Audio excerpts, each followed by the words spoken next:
Welcome to Wickless Night. There is something different about a night with no light at all, no candle burning, no lamp in the corner, just darkness, silence, and the feeling that something may be closer than it should be. Tonight's stories come from people who lived through moments they still cannot explain. A sound in an empty room, a stranger at the door, a shadow that moved when no one else was there. Before we step into the dark, leave a comment and tell me where you are listening from tonight. And if you enjoy slow, unsettling, true horror stories, subscribe to Wickless Night. Get comfortable. The lights are already gone.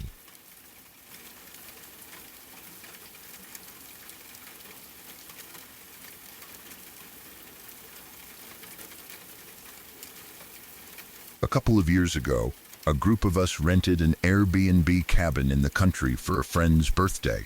It was supposed to be a simple weekend away. Nothing dramatic. Just a group of friends getting out of town, drinking, staying up too late, and enjoying the kind of place none of us could normally afford on an average weekend. The cabin was far enough from the city that the drive there started to feel longer than expected. The roads became narrower, the streetlights disappeared, and the houses grew farther apart. By the time we arrived, it was dark enough that the woods around the property blended together into one solid wall beyond the headlights. The cabin itself looked nice from the outside.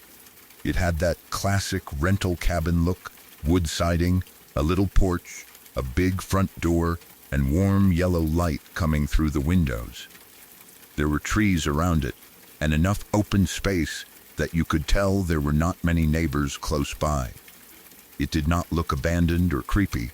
It looked welcoming, like the kind of place designed for people to spend a weekend drinking by a fire, making food, and pretending they were outdoorsy. Inside, it was bigger than it looked. The main room had a living area with a TV, a couch, a chair, a beanbag, and a kitchen nearby. There was also a hallway leading toward the bedrooms. The floors were wooden, the kind that looked nice but made every step impossible to hide. You could walk slowly in socks and still hear the boards creak beneath you. That detail mattered later. At first, though, nobody paid attention to it. We unpacked, picked rooms, started drinking, and settled into the night. The birthday person was happy, everyone was in a good mood, and the cabin filled up with the usual sounds of a group of friends getting comfortable somewhere new. People moved between the kitchen and living room. Someone played music. Someone was trying to get the TV working. Drinks were opened, food was made, jokes were told, and the whole place had that loose, messy energy that happens when nobody has to wake up early the next morning. As the night went on, a few people got tired and went to bed. The rest of us stayed up. At some point, the group in the living room had gotten smaller. Tony and Jess were sitting closer to the TV. Tony had the chair, and Jess was in the beanbag nearby. Me, my girlfriend, and my friend Ned were on the couch. Ned was sitting farthest from the hallway, on the left side of the couch. My girlfriend was in the middle. I was on the right side, closest to the hallway. That is how I remember it, because Ned's position mattered too. He was facing toward us while he talked. He could see in my direction, and he could also see past me toward the edge of the hallway without looking directly down it. The cabin had become quieter by then. Not silent, because we were still talking, and there was probably something low playing on the TV, but quieter than earlier in the night. The people who had gone to bed were asleep. The music was no longer loud.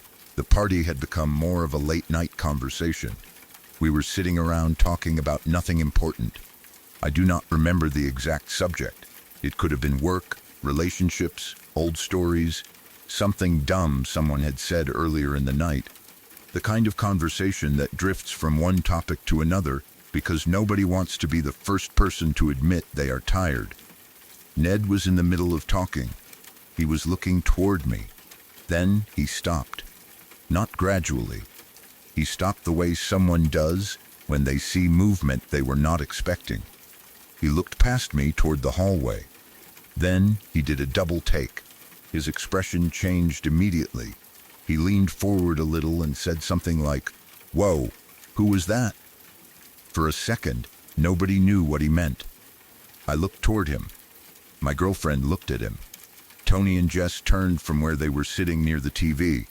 Ned kept looking toward the hallway. Then he said something closer to, "Whoa, did you all see that?" We told him no.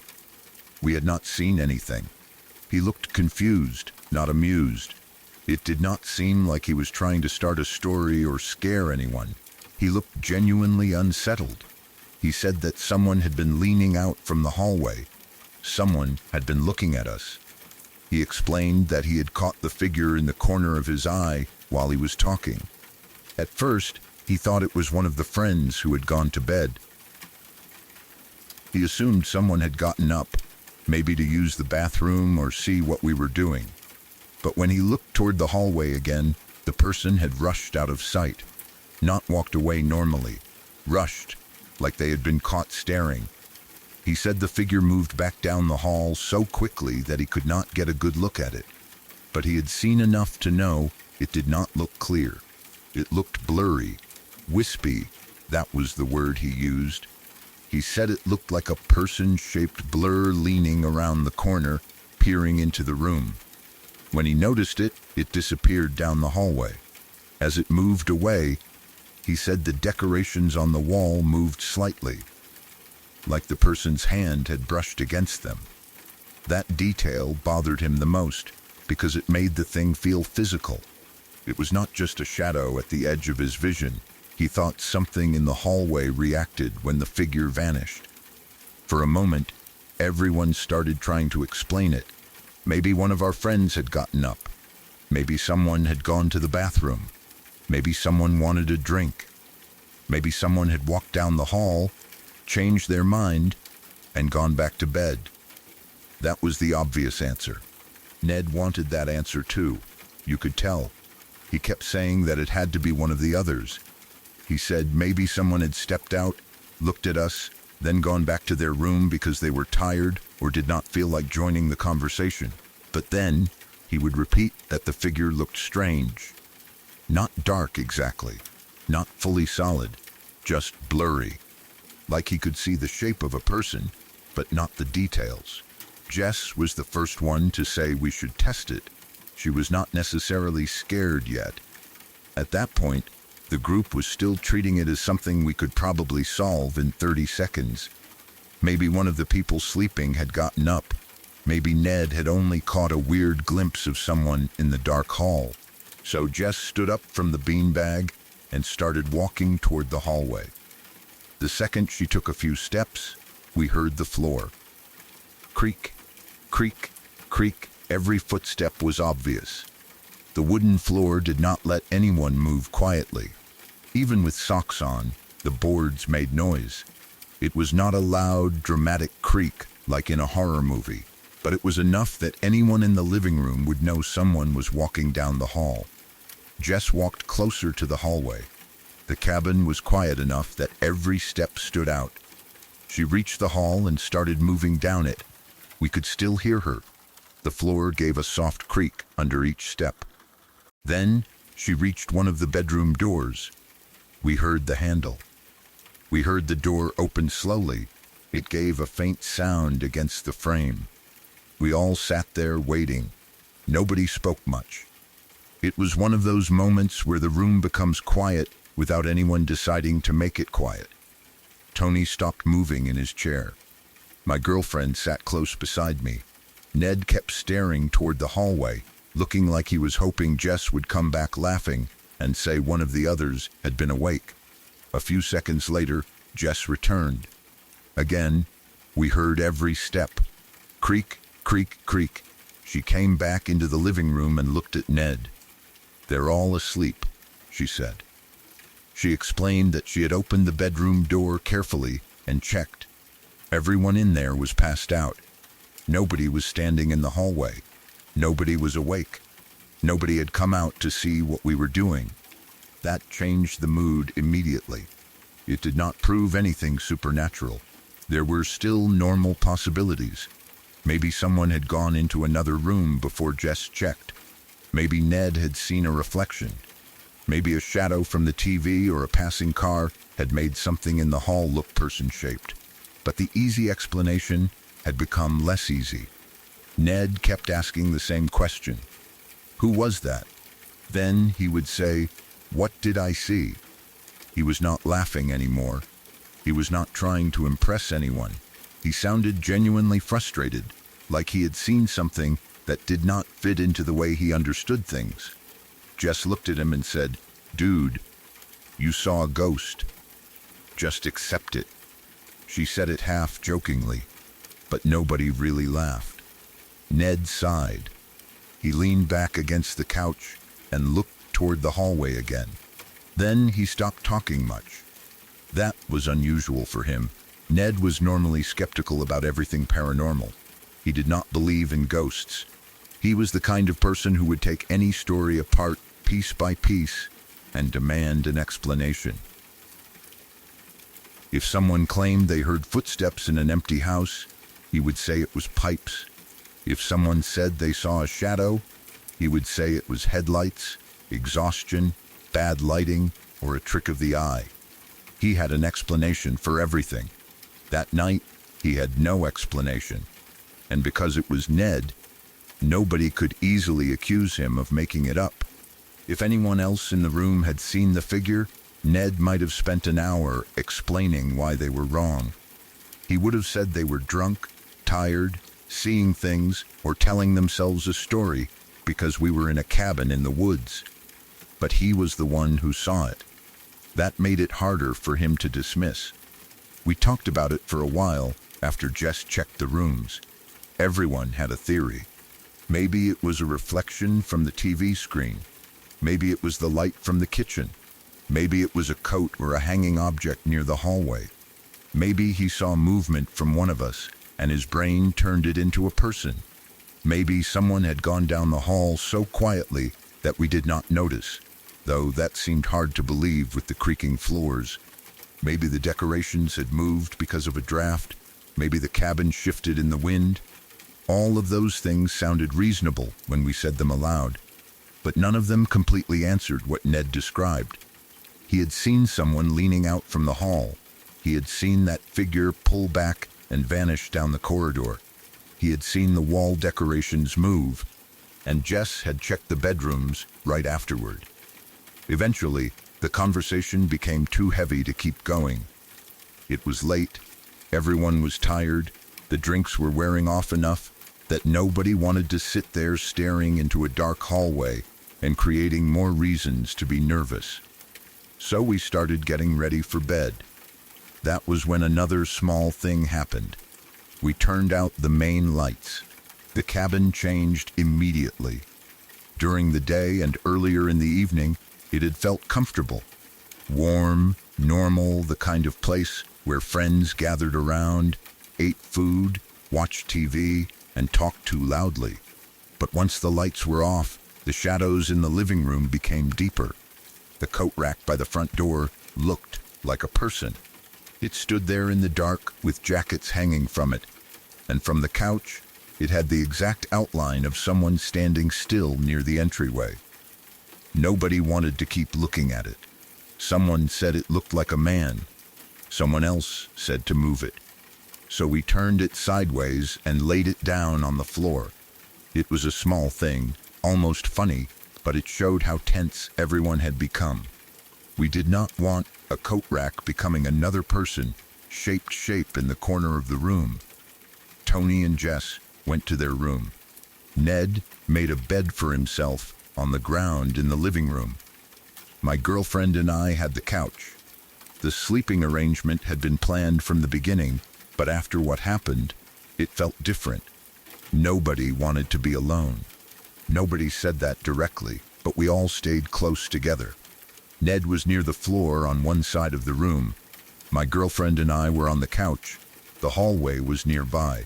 The kitchen was nearby too, connected to the living room in that open cabin layout. Ned and I were the last two still awake. My girlfriend was trying to sleep beside me, Or maybe she had already started drifting off. The house had gone quiet. Tony and Jess were in their room. The others were asleep behind closed doors. I put skateboarding videos on low volume. It was something simple to watch while we tried to doze off. Nothing scary, nothing with a plot that required attention. Just skateboarding clips, people landing tricks, falling, trying again, the sound low enough that it would not wake anyone. The flickering light from the TV gave the room a faint blue glow. Ned was lying on the floor, facing up or maybe on his side, barely looking at the screen. The whole time, he kept sighing. Long, quiet sighs. Not sleepy sighs, more like he was trying to make sense of something. Every few minutes, he would let out another breath and stare toward the ceiling or in the direction of the hall. He was not really watching the videos. His mind was somewhere else. I could tell he was still thinking about what he saw. He did not talk much. That was what made it feel real to me. If he had been trying to scare everyone, he would have kept building the story. He would have described the figure more dramatically. He would have kept asking people whether they believed him. He would have laughed and watched everyone get nervous. But he did not. He just looked unsettled. He kept asking himself what he had seen. At some point, the skateboarding videos became background noise. My eyes started closing. The cabin was quiet, except for the TV, the occasional soft creak from the house settling, and the sound of people breathing. Then my girlfriend and I started waking up, not fully at first, just little jolts in the night. A sound would come from the kitchen, and one of us would lift our head slightly. We would listen. Then the sound would stop, and we would lie back down. It sounded like someone walking around. Not loud footsteps. More like soft movement in the kitchen area. A floorboard shifting. A faint creak. Maybe the sound of someone moving near the counter. The first time, I assumed someone had gotten up for water. That was normal. There were several people in the cabin. Someone could have gone into the kitchen without saying anything. Someone could have needed the bathroom. Someone could have been restless. But then I remembered the floors. You could hear every step. If someone walked from a bedroom down the hall, we would hear it. If someone crossed the living room, we would hear it. If someone opened a bedroom door, we would hear it. The sound in the kitchen did not seem to have a beginning. There was no clear sequence of footsteps coming from the hallway. It was just there. A small sound near the kitchen. Then, silence. My girlfriend woke up once and whispered, "Did you hear that?" I said yes. Neither of us got up to check. We stayed where we were. It was probably the house settling. That was what I told myself. Cabins make noises at night. Wood shifts when temperatures change. The kitchen appliances can click or hum. Refrigerators turn on. Ice makers make sounds. Pipes move. A house in the country can sound much louder at night because there is no traffic or city noise covering it up. All of that made sense. But when you have already spent the evening listening to a friend who saw something in the hallway, every ordinary sound changes. The kitchen does not just sound like a kitchen. It sounds like someone standing in it. A board creaking does not just sound like wood settling. It sounds like a footstep. A cabinet shifting does not just sound like a cabinet. It sounds like someone opening it slowly. We woke up more than once that night because we thought we heard someone moving around downstairs. At least, I thought I heard it. My girlfriend thought she heard it too. Neither of us saw anything. Nobody came through the living room. Nobody opened the lights. Nobody spoke. By morning, everyone was still there. Nobody had gone missing. Nobody had gotten up and wandered around without remembering. The cabin looked normal in daylight. The hallway was just a hallway again. The kitchen was just a kitchen. The coat rack looked like a coat rack. The wall decorations were still hanging where they had been. There was no person-shaped blur waiting around the corner, but Ned still did not have an explanation. That was the part that lasted. The rest of us could tell ourselves that the cabin was old, the floors creaked, and we had been drinking. We could say it was late. We could say shadows and tired eyes made things look strange. Ned could say all those things too, but he had seen something before the rest of us were even paying attention. Something had been leaning out of the hallway. Something had looked at the room. Something had vanished when he looked again. He never became a full believer in ghosts after that, at least not in the way people imagine. He did not suddenly start hunting for paranormal proof or telling everyone that spirits were real. But that night shook him. For the first time, he had something he could not rationalize into the ground. And honestly, I am glad he was the one who saw it. Not because I wanted him to be scared, but because if anyone else had seen it, Ned would have found a way to explain it away. He would have said it was a reflection, a shadow, a person who went back to bed, a trick of tired eyes. Maybe it was one of those things. Maybe he did see a reflection from the TV. Maybe someone really did step into the hallway and move away before Jess checked the rooms.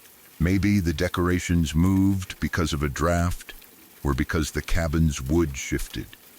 Maybe all of us heard the kitchen sounds later because the house was old and we were already on edge. There are normal explanations for every piece of the story, but when you put them all together, they still leave something behind. A group of friends in a cabin in the country, a quiet hallway, a skeptical friend stopping mid-sentence because he saw someone watching from around the corner, a floor loud enough that nobody should have been able to walk away unnoticed, bedrooms full of sleeping people, a coat rack laid sideways because it looked too much like someone standing in the dark, and the sound of someone moving around the kitchen all night when everyone was supposed to be asleep. That was the kind of night that does not need a clear ending. Nothing attacked us. Nothing appeared again. Nobody saw the figure twice. But after that, nobody in that cabin looked at the hallway the same way for the rest of the trip. And Ned never again dismissed every ghost story as easily as he had before.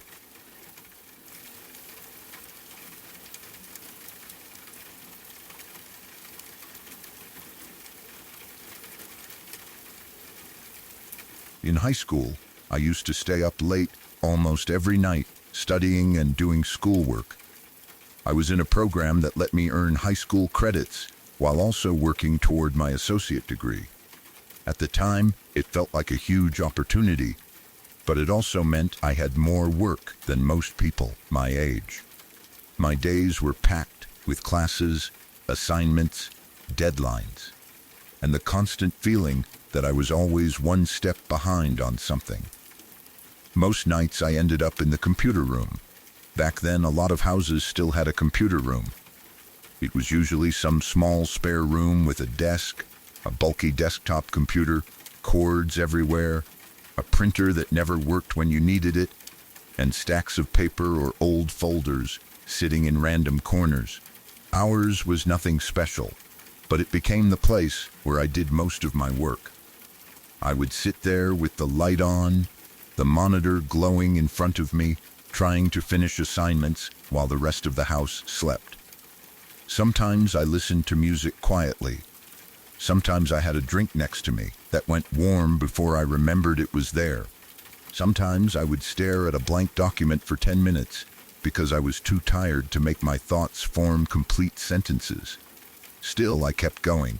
Midnight would come, then 1 a.m. Usually, I would tell myself I was almost done. I would finish one more paragraph, answer one more question, or read one more chapter. Then I would look at the clock and realize another half hour had passed.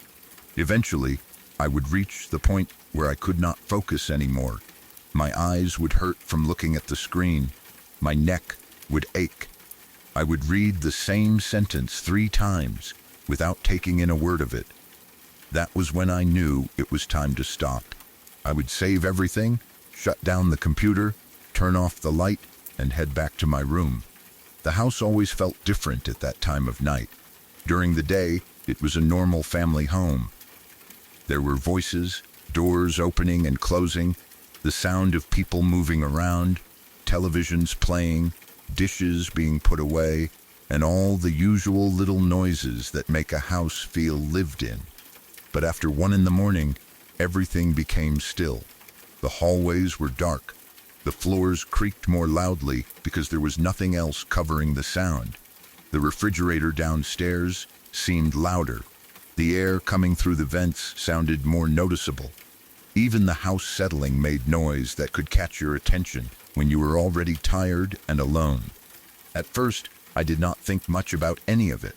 I would go to my room, change clothes, brush my teeth, get into bed, and try to sleep before I had to wake up again for the next day. But then something began happening. For a few weeks, right around 3 a.m, or no later than 3:15, I would hear a noise somewhere in the room. At first it was small, a creak from the roof, a faint pop in the wall, the kind of noise most houses make as the temperature changes during the night. I did not find it strange in the beginning. I knew houses expand and contract. Wood shifts, pipes move, heating systems click on and off. Something can sound close when it is actually coming from another room. So whenever I heard a creak, I would tell myself it was normal. I would pull the blanket up a little higher, turn over, and try to go back to sleep. But the sounds did not stay vague. They started getting closer. After a while, they no longer sounded like they were coming from the roof or from some random part of the house. They sounded like they were coming from inside my room. That was when I began paying attention. My room had a shoe rack near the door. It was not anything fancy, just one of those simple racks where shoes sat in rows near the entrance. It made a certain sound whenever someone walked past it. The floor near it had a particular creak, and the rack itself would sometimes shift slightly or make a faint noise if the floorboards moved. I knew the sound well because I heard it every day. If I came into my room and walked toward my bed, I would hear it. If someone entered the room, I would hear it. If I stepped near the door, the shoe rack area gave off a small creak that was hard to mistake for anything else. One night, around 3 a.m, I heard that exact sound. It was not a loud crash. It was just the creak near the shoe rack, but it sounded like someone had stepped past it. I lay there in bed, staring into the darkness. At first I assumed it had to be someone in my family. Maybe one of my parents had gotten up and was walking around. Maybe someone had come into my room to check on something. Maybe someone had opened the door, stepped in, and then left. But I did not hear my bedroom door open. I did not hear footsteps in the hallway first. I only heard the creak by the shoe rack. Then silence. I waited. Nothing else happened. The next day I tried to tell myself I had imagined it. I had been tired. I had been working late. Maybe I was half asleep and had mixed a dream sound with a real noise. That happens sometimes. You hear something while waking up or falling asleep, and your mind makes it feel closer or stranger than it really was. But then it happened again. The same time of night. The same sound near the shoe rack. This time, I was more awake. I remember lying still and listening, trying to decide whether I should turn on a lamp. I did not want to look toward the door because I was afraid of what I might see. That sounds childish now, but there is something about a dark room that changes the way your mind works. You can know perfectly well that there is probably nothing there, but your body does not always believe you.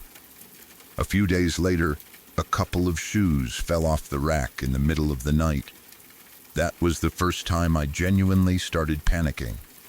I woke up to the sound of something hitting the floor. It was loud enough that I sat straight up in bed. For a few seconds, I did not know what had happened. I just heard the sound of shoes hitting the ground near my door. Then the room was silent again. I could see the vague shape of the shoe rack in the dark. I could see that something had fallen. I did not get out of bed to check. I just sat there, staring toward the door, trying to convince myself that shoes fall sometimes. A shoe rack can shift. Something can slide off. Maybe I had placed them badly. Maybe one shoe had caught another and pulled it down. There were plenty of explanations. But that was the point where I began dreading bedtime. Before that, the noises had been annoying and strange. After the shoes fell, they became something I expected. Every night, when I finished my studying and walked back to my room, I would look at the shoe rack. I would make sure my shoes were sitting properly. I would make sure the door was shut. I would glance toward the closet. Then I would get into bed and wait for 3 in the morning. That became the worst part, not knowing exactly what would happen. Some nights, there would be nothing. Those were almost worse because they made me relax. I would think maybe whatever was happening had stopped. Maybe I had been overreacting. Maybe the house had made a few normal noises and I had let my imagination run wild because I was tired and stressed. Then 3 o'clock would come again, and I would hear something. My bed was positioned so that the headboard was only about 2 or 3 feet from my closet. Before all of this started, that had never bothered me. The closet was just a closet. It held clothes, boxes, random things, and the normal clutter people collect over time. It was not especially dark or unusual. It was not a place I thought about. But once I started hearing noises at night, the closet became the part of the room I hated most. I began lying in bed, facing the wall. I would keep my back toward the room and toward the closet, because I did not want to look in that direction. I did not want to see the door slightly open. I did not want to imagine something standing there. I did not want to let my eyes adjust to the darkness and start turning every shape into something else. One night, I heard the usual creak by the shoe rack. I knew the sound immediately. It was around the same time as always. 3 in the morning, maybe a few minutes after. I held my breath. Then I heard another sound. A footstep, closer to my bed. It was not loud, but it sounded different from the shoe rack creak. It sounded like pressure on the floor, like someone had taken a step farther into the room. My entire body went tense. I stayed facing the wall. I did not move. I did not turn over. I did not call out. I was too afraid that if I looked, I would see someone standing there. Then I heard breathing. It was coming from the closet. At least that was what it sounded like. Slow breathing. Close enough that I could hear it clearly, but not so loud that I could tell exactly what it was. It had a soft, uneven rhythm, like someone trying to breathe quietly. I froze. I remember feeling my heart pounding so hard that I wondered if whoever was in the room could hear it. My hands went cold. My stomach felt like it had dropped straight through the mattress. I was lying in bed facing the wall, unable to see the closet behind me. Every instinct told me to turn around. I wanted to look. I wanted to prove there was nothing there. I wanted to reach for my phone, turn on a light, and make the room normal again. But I could not do it. I stayed still. Then I pulled the blanket over my head. I know that does not actually protect you from anything. Even when I was doing it, I knew it was irrational. But there is something about being under the covers that makes you feel slightly less exposed. Like if you cannot see the room, then the room cannot see you. I lay that way for what felt like 20 or 30 minutes. Maybe it was less. Maybe it was more. Time moves strangely when you are scared and waiting for something to happen.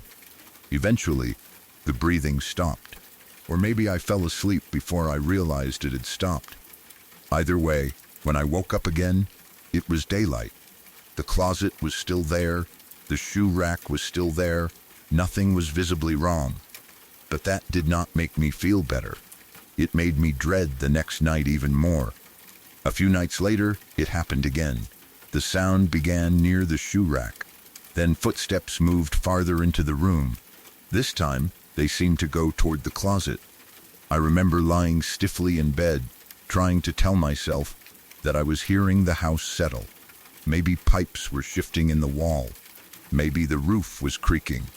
Maybe the sound only seemed like footsteps, because I had been waiting for footsteps. But then, the breathing started again. Only this time, it did not sound like it was coming from inside the closet. It sounded like it was coming from directly above my head, as if someone was leaning over the headboard, as if something was standing behind my bed, right on the other side of the headboard, breathing down toward me. I could not see anything. I did not dare turn around. I covered my head with the blanket again and tried to make myself as small as possible. The space between my bed and the closet suddenly felt tiny. It felt like there was nowhere to go.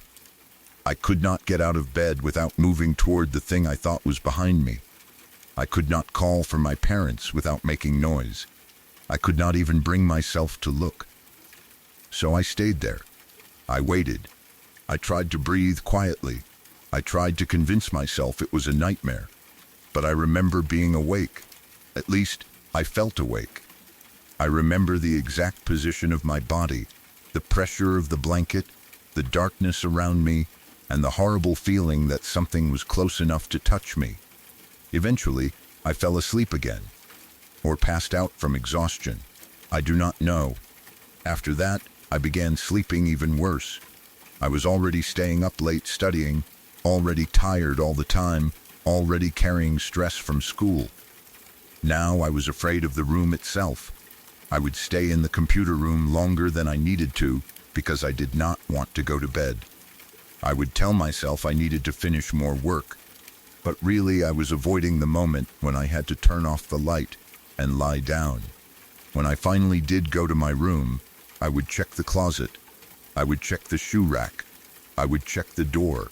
I would look under the bed, even though I knew that was ridiculous. Then I would lie down facing the wall and wait for the time to pass. The worst night happened after I had been dealing with it for a while. I do not remember what day it was. I only remember being exhausted. I had probably stayed up too late again, trying to get work done. I had gotten into bed with the same feeling of dread I had been carrying for weeks. At some point, I woke up. I heard the creak near the shoe rack. Then another step. Then another. The footsteps seemed to come closer to the bed. I did not turn around. I did not move. I was already terrified before anything else happened. Then I felt the side of the bed sink. It was like someone had sat down or laid down beside me. The mattress dipped. The blanket shifted slightly. I felt the weight on the other side of the bed. Then I heard breathing near my ear. Not from the closet. Not from across the room. Right beside me. That was the breaking point. Every part of me wanted to scream, but I could not make myself do it. I was frozen with fear. I remember pressing my face harder against the wall, as though that would make me disappear into it. The breathing continued for what felt like forever. I did not know what to do. I did not know whether to run. I did not know whether to call for my parents. I did not know whether I was dreaming. All I knew was that the bed felt different beneath me. Someone, or something, felt like it was lying beside me, and I could hear breathing in my ear. I do not remember exactly how that night ended. I may have eventually fallen asleep from pure exhaustion. I may have waited until the sun started coming up. I may have stayed awake under the blanket, too scared to move. But by morning, I knew I could not keep it to myself anymore. I had spent too long telling myself it was nothing. Too long telling myself the house was settling. Too long telling myself I was tired and imagining things. I did not care anymore whether anyone thought I was being dramatic. I told my parents. I remember feeling embarrassed while I explained it. Saying it out loud made it sound impossible. I had to tell them about the shoe rack, the shoes falling, The footsteps, the breathing from the closet, and then the feeling of someone lying down beside me. I expected them to dismiss it. I expected them to tell me I was stressed, tired, or dreaming. Maybe they did say some of that at first. I do not remember every word, but they took it seriously enough that they had the house blessed soon after. I do not know whether that changed anything in a spiritual sense. I cannot prove it did, but after that, the experiences in my room seemed to fade away. The late-night sounds became less frequent. The shoe rack stopped creaking at 3 in the morning. The breathing stopped. The feeling of someone near the bed stopped. Maybe the blessing gave me peace of mind, and that made it easier for me to sleep. Maybe my stress level changed. Maybe I became less focused on every sound in the room. Maybe the house had always been making ordinary noises, and I stopped interpreting them as something threatening. All of that is possible, but at the time, it felt like something had ended. Eventually, I finished college. After I was done, I moved back into that house for a while. My parents had taken job offers and were moving to New Mexico, so I ended up living there alone. By then, I was older. I had been away from the house for a while. I had finished school. I had lived somewhere else. I had gotten used to being more independent. The room where everything had happened became more of a storage space than a bedroom. I put random clothes in there, boxes, old school things, and whatever else did not have a better place to go. I slept in another room.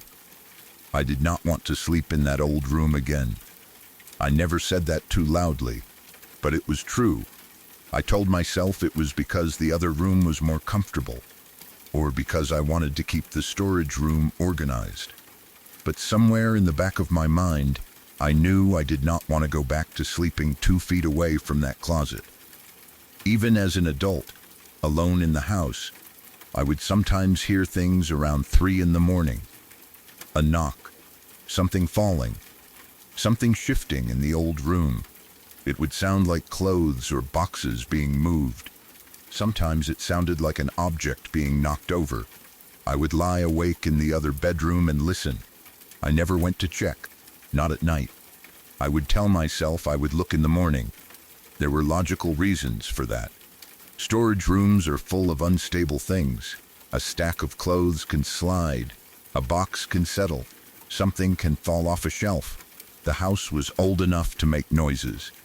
A change in temperature could make things shift. But no matter how logical I tried to be, I would not walk into that room at 3 in the morning. I would wait for daylight. Then, when morning came, I would go in and look around. Sometimes I found something that had fallen. Sometimes I could not tell what had made the noise. Sometimes nothing looked out of place at all. That was almost worse. I still do not know what happened in that room. Maybe I was exhausted from staying up late every night, and my mind turned ordinary house sounds into footsteps and breathing. Stress can do strange things. Lack of sleep can do strange things. When you are already scared, your brain starts looking for patterns. A creaking floor becomes a footstep. A vent becomes breathing. A shifting mattress becomes someone sitting down. Maybe that is all it was. But I remember the timing. I remember how it happened again and again around 3 in the morning. I remember the shoe rack creaking like someone had stepped past it. I remember shoes falling. I remember the sound of breathing from the closet. I remember feeling like someone was standing behind my headboard. And I remember the side of the bed sinking beside me while I heard breath near my ear. Even now, I do not like thinking about it too long. I can still picture that room exactly as it was. The bed against the wall. The headboard near the closet. The shoe rack by the door. The dark space between the bed and the closet where I never wanted to look. I can still remember lying under the blanket, telling myself not to move. And I can still remember what it felt like years later, living alone in that same house, hearing something shift in that old room at 3 in the morning, and deciding that whatever it was could wait until daylight.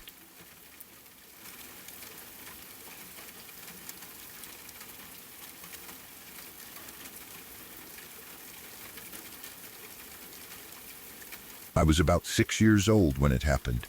I do not remember exactly where we were, but I remember being out somewhere with my mom and sitting at a table with a plate of food in front of me. It may have been a restaurant, a diner, or some casual place where families went to eat. What I remember most is the feeling of being small and surrounded by adults. At that age, adults seemed like they belonged to a different world. They knew where to go. They knew what to order. They knew when it was okay to speak and when it was better to stay quiet. They could make rules without explaining them. They could tell you that you were being rude, or that you were staring, or that you needed to finish your food. I remember sitting there eating and listening to the sounds around me. Forks tapping against plates, glasses being moved on tables, people talking in low voices, the soft clatter coming from somewhere farther away, maybe dishes being washed or someone clearing tables. It was not silent. It was one of those places full of ordinary noise where people were eating, talking, laughing, and doing whatever adults did when they went out. I was focused on my food at first.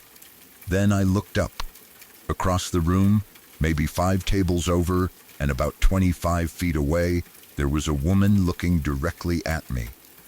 She looked normal. That is the part that has stayed with me all these years. She did not look like someone in a horror movie. She was not dressed strangely. She was not dirty, disheveled, or obviously acting out of place. She looked like a completely normal suburban woman from the 1990s. She had ordinary clothes on, the kind of clothes that would not have made anyone look twice. Maybe a casual blouse, maybe a sweater, maybe jeans or something simple. Nothing dramatic, nothing memorable in the way a costume would be memorable. If I had passed her in a grocery store, I would not have thought anything about her. But she was smiling. Not a normal, polite smile. Not the small smile adults sometimes give children when they walk past their table. She was smiling wide, wide enough that I could see all her teeth. And she was staring directly into my eyes. She was not looking around the room. She was not talking to someone beside her. She was not checking on a child at another table. She was looking at me. She was not blinking. At first, I did not know what to do. I think I stared back for a few seconds because I was trying to understand why she was looking at me. Kids notice when adults pay attention to them, especially when it is unfamiliar attention. If someone smiles warmly, you might smile back. If someone waves, you might wave. If someone looks annoyed, you might look down at the table and wonder what you did wrong. But this was different. The smile did not feel friendly. It did not feel like she was trying to make me laugh. It felt fixed, like she had put it on her face and did not know how to take it off. Her eyes were wide, her teeth were showing, and she just kept looking at me. I remember feeling uncomfortable almost immediately, the kind of uncomfortable you feel in your stomach before you have words for fear. I did not know why she was staring. I did not know if I had accidentally done something wrong. I did not know if she knew my mom. I did not know if I was supposed to smile back. I only knew that an adult was watching me in a way that did not feel right. So I looked down at my food. I tried to focus on my plate. I remember moving my fork around and pretending to eat even though I was not really hungry anymore. I was trying to act normal. I did not want to look back up and see her still staring. But I also could not stop thinking about her. Every few seconds, I wondered whether she had stopped. Maybe she had only looked at me because I happened to look up at the same moment. Maybe she was smiling at someone behind me. Maybe I had misunderstood it. That was what I wanted to believe. I sat there for what felt like a long time. Probably only a minute. But when you are 6 years old and something scares you, 1 minute can feel like forever. Eventually, I could not stand it anymore. I took a quick look back up. She was still staring, still smiling, still looking directly at me. And somehow, the expression on her face looked worse. The smile was still there, but now it seemed smug. That is the best word I can use for it. It was like she knew I had looked away because I was scared. Like she knew I hoped she would be gone when I looked back up. Like she was silently saying, "Yeah, you thought I would stop, but I'm still here." I know that sounds strange, especially because I was only 6. Maybe I was reading too much into her expression. Maybe I was a child who had gotten nervous, and the more I looked at her, the more threatening she seemed. Maybe she was not trying to look smug at all. But that is how it felt. It felt like she was enjoying the fact that I was uncomfortable. I felt panic building up inside me. Not the kind where you scream or cry right away. The quiet kind. The kind where you sit completely still because you do not know what you are allowed to do. I remember feeling like I could not tell my mom. I do not know why I felt that way. My mom had not done anything to make me think I could not talk to her. But when you are a child, other adults can feel powerful in a way that is hard to explain. You do not want to get in trouble. You do not want to accuse someone of something. You do not want to point and say, "That lady is staring at me." Because maybe your mom will tell you not to stare back. Maybe she will say you are imagining it. Maybe the other adult will hear you and become angry. At 6 years old, you can feel like you are the one who did something wrong simply because an adult is looking at you. So I stayed quiet. I kept my eyes on my plate. I tried not to look up again. I could feel myself wanting to check constantly, but I did not want to see her face. I did not want to see that smile. I did not want to make eye contact with her again. There is a certain kind of fear that comes from being watched.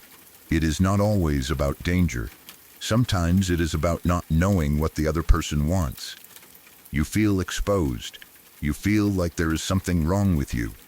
You start wondering whether there is food on your face, whether you said something embarrassing, whether you are sitting strangely, whether you have broken a rule you do not understand. I was too young to think all of those things clearly. But I remember the feeling.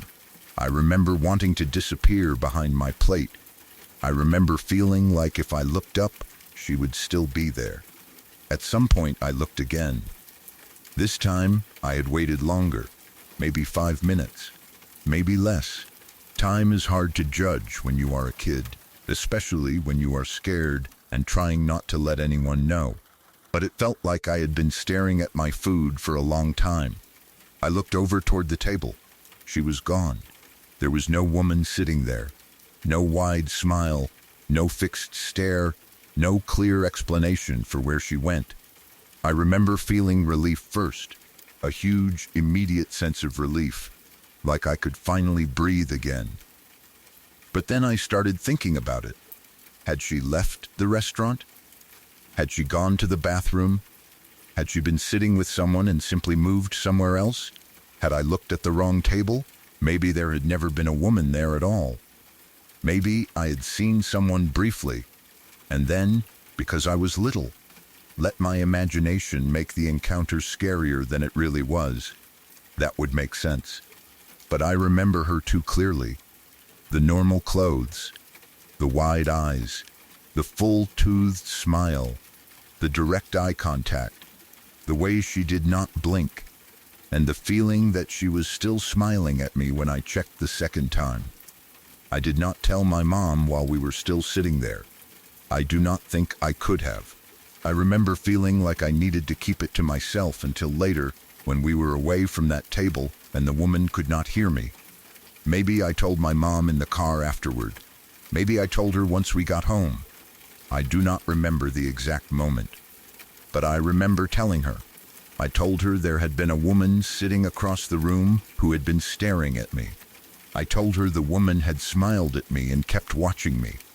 I probably tried to explain that she would not stop looking. I probably told her I looked away then looked back, and the woman was still there.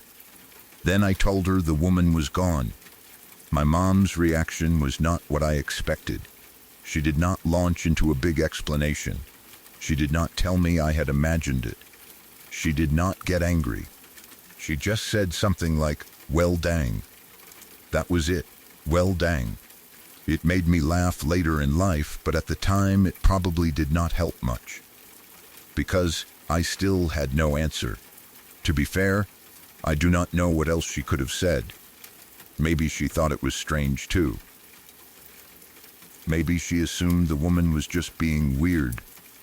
Maybe she did not understand how intense it had felt to me because I was only 6 and could not fully explain it. Maybe she thought it was harmless, just an adult with poor boundaries making a child uncomfortable. That is probably the most likely explanation. There are people who stare. There are people who smile too long. There are adults who do not understand that looking directly at a child without speaking can be frightening. Maybe she thought she was being friendly. Maybe she had seen me look at her and thought we were playing some kind of silent game. Maybe she had some social difficulty, something that made her hold eye contact too long or smile in a way that seemed unnatural. Maybe she was just odd. That would explain everything. She could have been a perfectly ordinary woman, sitting at another table, unaware that she was scaring a 6-year-old. She could have been looking at someone behind me. She could have had a reason for smiling that had nothing to do with me. Maybe she left the table to go somewhere, and when I looked again, she was gone because she had walked away.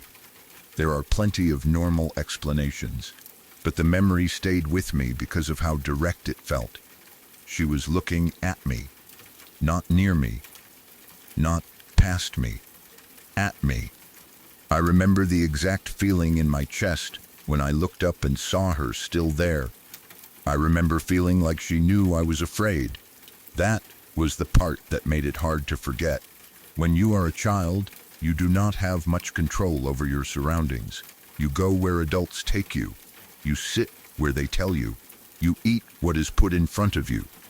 You are expected to be polite, quiet, and well-behaved. You do not always feel like you can say, "This person is making me uncomfortable." You do not always know that you are allowed to ask for help. So I sat there. I waited for it to end. And eventually it did. But even now, when I remember it, I can picture that woman's face. The wide-eyed stare, the full-toothed smile, the normal 1990s looking clothes, the way she looked completely ordinary except for the expression she would not stop making. I can picture the tables between us. I can picture myself looking down at my plate and trying to act like nothing was happening. And I can remember the strange mix of relief and confusion when she disappeared. I do not think it was necessarily supernatural. I do not think it had to be a ghost, a demon, or anything impossible. It may have been a real woman who happened to be unsettling. It may have been a childhood memory sharpened by fear over the years. Memories from that age can be strange. Some details fade, while others become almost too vivid. A few minutes can feel like half an hour. A person's expression can become more exaggerated in your memory because of how it made you feel. That is possible. But I still remember it. And there are some childhood memories that stick because they are happy, like birthdays or holidays or favorite toys. Then there are memories that stick because, for the first time, you realize that grown-ups can be strange too. Not dangerous necessarily. Not evil, just strange in a way that makes you feel small. That woman may have forgotten me the second I looked away. She may not have been thinking about me at all. She may have gone home that night and never known she had become one of the creepiest memories from someone's childhood. But I remember her. I remember her looking at me from across the room. I remember looking down, hoping she would stop. I remember looking back up and realizing she was still there. And I remember the expression on her face seeming to say that she knew exactly what she was doing. Then, a few minutes later, She was gone. And when I finally told my mom, all she could say was, "Well, dang."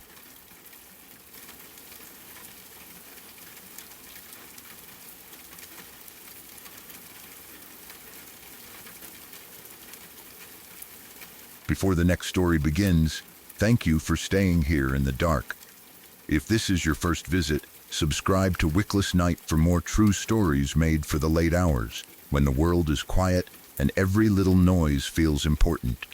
You can also leave a like and tell me which story has made you look around the room so far. Now, let's continue.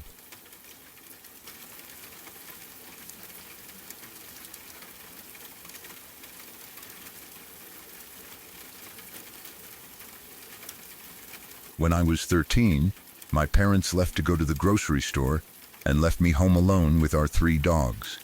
At that age, being home alone was usually something I enjoyed. It made me feel older. I could play music, get ready at my own pace, and have the house to myself for a little while without someone asking what I was doing or telling me to hurry up. That day, I was especially excited because I had friends coming over later. I was upstairs in my room getting ready. I do not remember exactly what I was doing at the time. I may have been picking out clothes, doing my hair, cleaning up my room, or trying to make it look like I had not spent the last week leaving things everywhere. Whatever it was, I was focused on getting ready and waiting for my friends to arrive. The house was quiet. My parents had only been gone for a short time. The dogs were downstairs or somewhere else in the house, doing their usual thing. I could hear the normal sounds of being alone in a home, the faint hum from appliances, the occasional creak in the floor, the distant sound of a car outside. Nothing seemed unusual. Then I heard my dad call my name. It was clear, not muffled, not a sound from outside that vaguely resembled his voice. It sounded exactly like him calling from downstairs. I knew his voice immediately. It was the kind of voice you grow up hearing every day. There are certain people whose voices you can recognize without even thinking about it. You know the tone, the way they say your name, the sound of them calling from another room. This was my dad's voice. He called my name from downstairs as though he had come back into the house. My first thought was that he had forgotten something. Maybe he needed his wallet. Maybe he had forgotten a grocery list. Maybe he had come back because he needed to ask me something. There was nothing scary about it at first, because I had no reason to think anyone else could be in the house. I ran downstairs. I expected to see him near the front door, in the kitchen, or standing somewhere in the downstairs hallway. But no one was there. The house was empty. The front door was still shut. There was no sound of anyone moving around. The dogs were there, but my dad was not. My mom was not. Nobody was in the kitchen. Nobody was in the living room. For a second, I just stood there. I remember trying to make sense of it. Maybe he had stepped outside again. Maybe I had heard him from the driveway. Maybe he was in another room and I had not looked hard enough. I called out for him. Nothing. I checked around the downstairs area. Nothing. The dogs did not seem especially upset. They were not barking wildly or staring at a corner of the room. They were just there, which somehow made the whole thing more confusing. If someone had come in, I thought the dogs would have reacted. If my dad had returned, they would have probably gone to him. But there was no one. I grabbed my phone and called him. I told him I had heard him call my name. I remember trying to explain that it was not just a vague sound. I had heard him clearly. It sounded like he was downstairs in the house, calling up to me. He dismissed it. That was just how he was. He did not pay much attention to things like that. He was not someone who wanted to discuss strange noises, ghosts, spirits, or unexplained experiences. Maybe he thought I had heard something outside. Maybe he assumed I was imagining things. Maybe he did not want to encourage me to be scared while I was home alone. Or maybe, like a lot of people, he was uncomfortable with the idea of things he could not explain. Whatever the reason, He did not make a big deal out of it. I tried not to either, but I could not completely forget it. The rest of the time I was alone, I kept listening for his voice again. Every sound from downstairs made me pause. A dog moving across the floor made me look toward the hallway. A car passing outside made me wonder whether my parents were back. Nothing else happened that day. My parents came home normally. My friends came over later. Life moved on. Still, the memory stayed with me. The strange part was how normal the voice sounded. It did not sound distorted. It did not sound like a whisper. It did not feel like a dream, because I had been awake, getting ready, and moving around. I was not half asleep in bed or waking from a nightmare. I heard my dad call my name. Then I ran downstairs and found an empty house. At the time, I tried to think of normal explanations. Maybe I heard a neighbor outside. Maybe someone nearby had a voice that sounded like my dad's. Maybe a television or radio from another house carried through a window. Maybe the sound had bounced strangely through the walls. That was possible. But it did not feel like that in the moment. It felt like my dad was downstairs. That was the first experience that made me wonder whether something strange was going on around that time. The second incident did not happen directly to me, but it happened in the same house. One night, my stepmother told me that she had felt like she should check on me. It was one of those feelings people sometimes get without knowing why. A sudden thought that will not leave you alone. A sense that something is wrong even though there is no obvious reason for it. She had been in her room or somewhere else in the house when she felt like she needed to go check on me. She went down the hallway to my bedroom. My door was closed. She reached for the doorknob.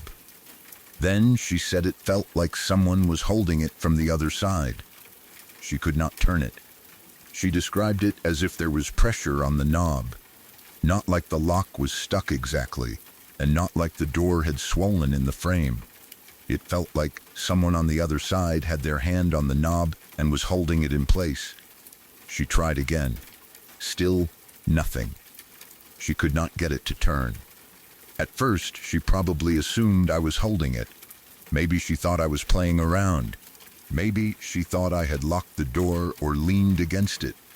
But I had no reason to be doing that. I was in my room. I did not know she was there. I had not gone to the door. Eventually, the knob turned. The door opened, and there was no one standing behind it. Just me in my room. Nothing obvious was wrong. No one hiding behind the door. No reason for the handle to have felt as though somebody had been holding it from the other side. I do not remember exactly how she told me the story. Maybe she mentioned it the next day. Maybe she said it in passing, as if she did not want to scare me. But I remember the feeling I got hearing it. It made the voice I had heard downstairs feel less easy to dismiss. Again, there could have been normal explanations. A doorknob can stick. A lock can catch. The door could have been swollen from humidity or shifted slightly in the frame. Sometimes a handle feels like it will not turn until you jiggle it the right way. But she did not describe it as a stuck door. She described it as someone holding the knob. That wording stayed with me. Not because I knew for sure something had been there, but because it made the house feel less ordinary. It made me wonder whether the voice I had heard had been part of something bigger, or whether both things were just strange coincidences that happened close together. I did not have an answer. The third experience happened later, at a friend's house. I had gone over to spend the night. It was a normal sleepover, nothing serious. We were teenagers, and we probably stayed up too late talking, watching something, messing around, or doing whatever teenagers do when they are supposed to be asleep. By the next morning, we were getting ready for the day. I was in her bathroom. The bathroom door was open because, as far as I knew, her parents were not home. I thought the house was empty except for us. There was no reason to close the door or be quiet. We were just getting ready, moving between rooms and talking normally. The bathroom had a long hallway outside of it. At the end of that hallway, off to the right, was her parents' room. I remember the hallway clearly because it was one of those long, straight spaces that made it easy to see all the way to the end. The bathroom door was open, and from where I stood, I could look out into the hall. It was daytime. There was enough light to see. Nothing about the house felt particularly creepy. It was just my friend's home. I had been there before. I knew the layout well enough. I knew where her parents' room was, and I knew that if they had been home, they would normally be somewhere around that end of the hallway. I was getting ready when I saw someone walking toward their room. It was a man. At least that was how it appeared. He had dark hair. He was well dressed. He looked like an adult, not like one of our friends. He walked down the hallway and turned into her parents' bedroom. I saw him clearly enough that I immediately assumed it was her dad. That was the natural explanation.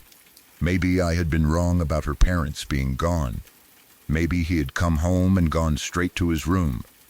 Maybe he had been in another part of the house and I just had not noticed him. I did not think much about it. I closed the bathroom door. I finished getting ready.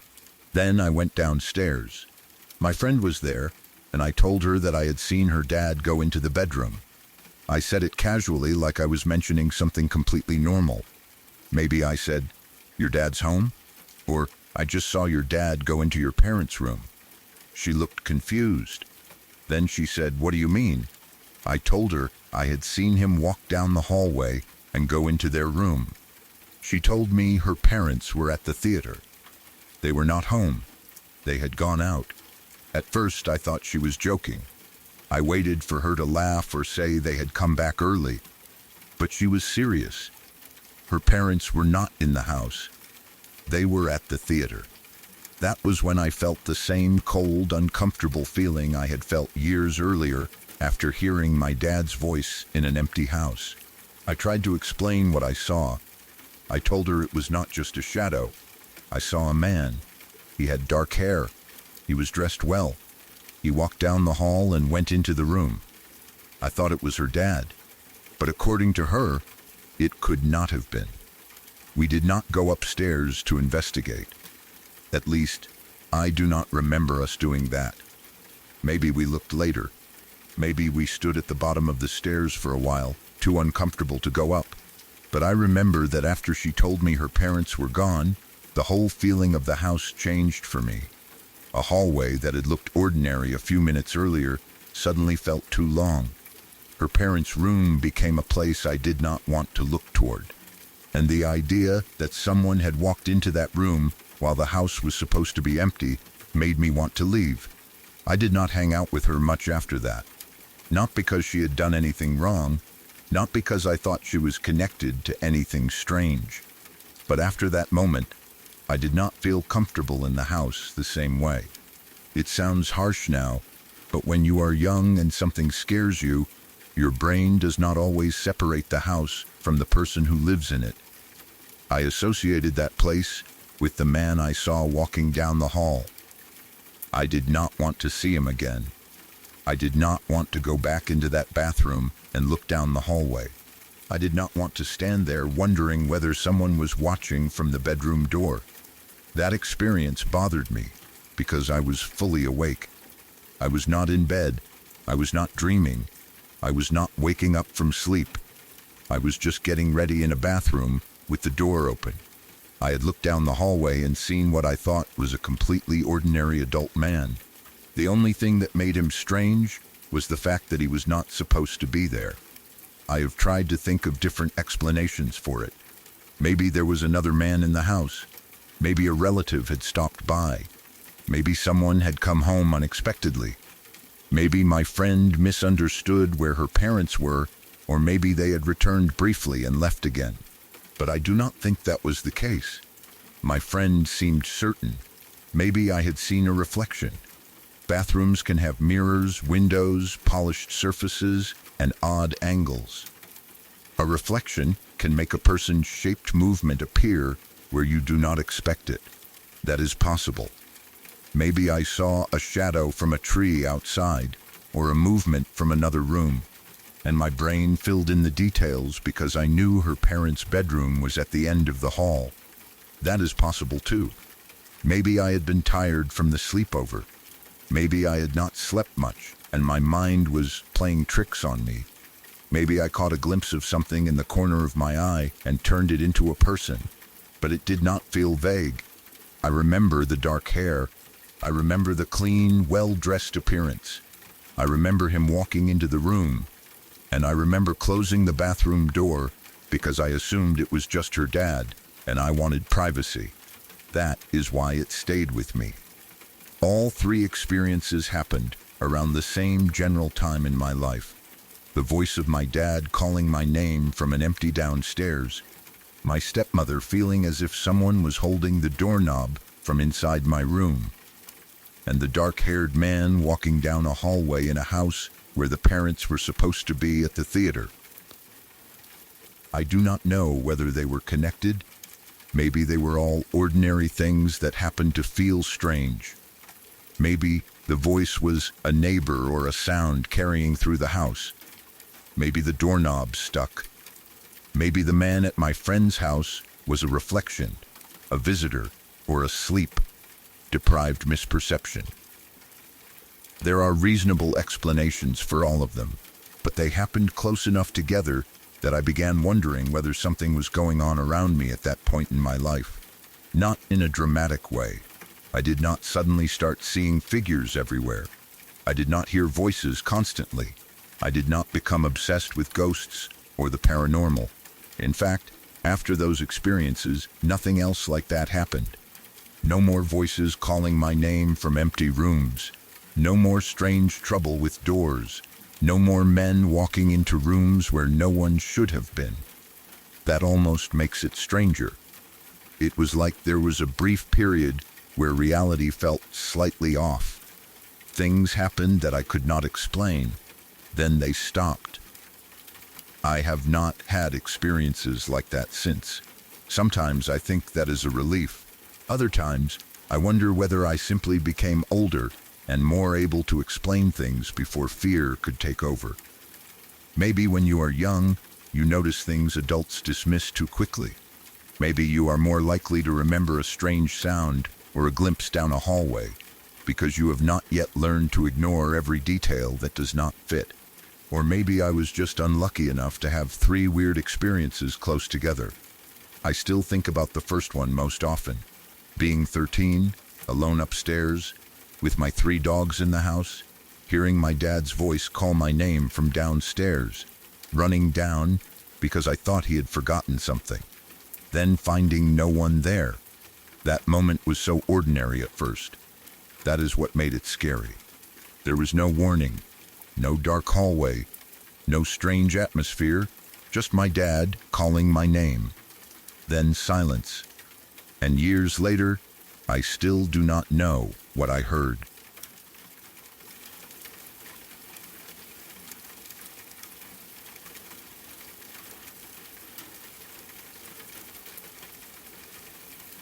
My mother is a Christian, and where I grew up in Brazil, that kind of faith was a very normal part of life for many people. There are churches where prayer is a private thing. People pray quietly at home, attend services on Sunday, sing songs, and go about their lives. But there are also churches where prayer can become much more intense. Some believe strongly in spiritual warfare, healing, curses, demons, and the idea that prayer can drive harmful forces away from a person. I knew even as a child that some churches had a bad reputation for faking things. There were stories of pastors making people perform for crowds. People would shout, collapse, cry, shake, or say strange things in front of an audience, and later others would accuse the church of putting on a show. Because of that, a lot of people lost trust in churches that made every problem sound supernatural. But my mother was deeply religious in a way that did not feel like a performance to me. She did not talk about it like entertainment. She believed prayer mattered. She believed people could be suffering in ways that medicine, family, or ordinary advice could not always explain. Sometimes, someone would ask her to pray for them because they were sick, depressed, afraid, having nightmares, or going through something difficult. And sometimes, during those prayers, people would act in ways that frightened me. The process itself always seemed simple when adults described it. My mother and other people from church would pray over someone. They would put a hand on the person's head or shoulder. They would speak firmly, ask for healing, ask for peace, and tell whatever was harming the person to leave. The adults around me called that exorcism. I did not understand all of it when I was young. I only knew that sometimes people would change during prayer. Their voices would become louder, deeper, sharper, or unfamiliar. They would cry, shake, yell, say things that did not sound like the way they normally spoke, or talk about spiritual things I did not understand. The church people saw those moments through the lens of their faith. They believed something dark had revealed itself. Other people might have called it emotional distress, illness, fear, trauma, suggestion, or a person reacting strongly under pressure. I can understand those explanations now. I know the human mind and body can do strange things. I know people can enter intense emotional states, especially when surrounded by people who believe something powerful is happening. But when I was 10 years old, none of that mattered. I was a child, and what I saw terrified me. I remember one day very clearly. My mother was praying for a woman she knew. I do not remember exactly what the woman was sick with. I only remember hearing that she was unwell and that my mother had gone to pray for her. It was not unusual for my mother to do that. People trusted her. They called her when they were struggling. They wanted her prayers, her support, and the comfort of someone who believed strongly enough to sit with them through difficult things. For some reason, I decided to go to the woman's house. I do not remember having an important reason. I was 10. Kids do things without planning them. Maybe I wanted to see my mother. Maybe I needed to ask her something. Maybe I was bored. Maybe I just followed the thought as soon as it came into my head. I walked there or arrived there somehow, and when I got close to the house, I could see through the doorway. My mother was inside. The woman was there too. They were right near the entrance of the house, close enough that I did not need to go far inside to see them. The front door was open, or partly open. There was light from inside the house, and I remember standing near the doorway, not fully understanding what I had walked into. My mother was praying. Her hand was on the woman's head. The woman was on her knees. Her arms were behind her back, with her wrists held close together like she had been put in handcuffs. I do not know whether she had put herself in that position, whether someone had guided her into it, or whether she was simply holding herself that way because she was overwhelmed. At 10 years old, I did not think about any of those possibilities. I only saw a woman on her knees, my mother praying over her, and an atmosphere that felt tense and frightening. My mother's voice was firm, but controlled. I could not make out every word. I heard prayer. I heard the cadence of religious language. I heard her speaking with the kind of focus people use when they believe something important is happening. The woman looked distressed. Her body was rigid. Her head was lowered at first. I remember standing there, watching for a second, unsure whether I was supposed to interrupt. I did not want to be rude. I did not know whether I should wait until my mother was done, but I was still a child, and I had only gone there to call for her. So I said, "Mom." The woman looked up. I will never forget her eyes. It was not just that she looked angry. I had seen angry adults before. I had seen people argue, get frustrated, raise their voices, and give someone an irritated look. This was different. Her face looked hard in a way that made me feel like I had done something wrong simply by being there. She looked directly at me. Her eyes were wide. Her expression was full of rage, not the kind of anger that comes from someone being interrupted. It felt more focused than that, as if she was looking through me instead of at me. For 1 second, I could not move. Then, she said something. I cannot remember the exact words now. That may be the most frustrating part of the memory. I remember the sound of her voice better than I remember what she said. It was low, rough, and unlike anything I expected to hear from that woman. It did not sound like the voice she normally used, at least, not to me. It sounded unnatural. The words may have been angry. They may have been directed at me. They may have been something related to the prayer happening in the room. I do not know. Time has made the actual sentence disappear, but the feeling of hearing it has stayed with me. It was the most frightening voice I had ever heard. To a 10-year-old child, it sounded demonic. That is the only word I had for it then. It was not simply loud. It was not simply harsh.